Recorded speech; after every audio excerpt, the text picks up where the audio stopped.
बच्चों आज हम पढ़ने जा रहे हैं पाठ 6 लिंग। तो लिंग क्या होते हैं बच्चों?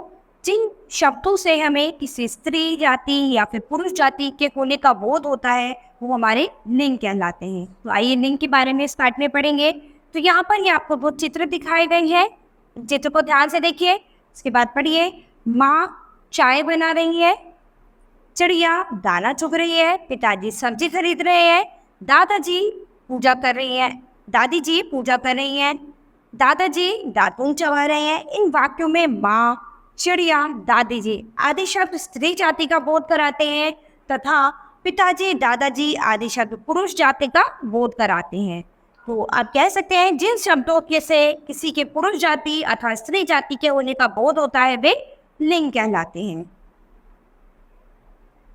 इसके बाद लिंग के भेद पढ़ेंगे। तो लिंग के हिंदी में दो भेद होते हैं, पहला पुल्लिंग और दूसरा स्त्रीलिंग। तो पुल्लिंग जिन शब्दों से पुरुष जाति का बोध होता है वे पुल्लिंग कहलाते हैं, जैसे कि शेर, मोर, सेठ, चाचा, घड़ा, कटोरा। तो ये सब क्या है? ये पुरुष जाति के शब्द हैं। इसके बाद है स्त्रीलिंग, जिन शब्दों से स्त्री जाति का बोध होता है स्त्रीलिंग कहलाते हैं वे शब्द। ठीक है, तो जैसे कि शेरनी, मोरनी, सेठानी, चाची, सुराही, कटोरी। तो ये सब क्या है? ये सभी शब्द स्त्री जाति का हमें बोध कराते हैं। हिंदी भाषा के सभी शब्द या तो पुल्लिंग होते हैं या फिर स्त्रीलिंग। आगे कुछ उदाहरण दिए गए हैं, उन्हें समझकर याद कीजिए। तो यहाँ पर कुछ उदाहरण हमें दिए गए हैं। कुछ हमारे पुल्लिंग शब्द होते हैं जिनकी स्त्रीलिंग शब्द हमारे ऐसे होते हैं। तो ये आपको याद रखने हैं कि अगर लड़का होता है तो इसका स्त्रीलिंग क्या होगा? लड़की होगा।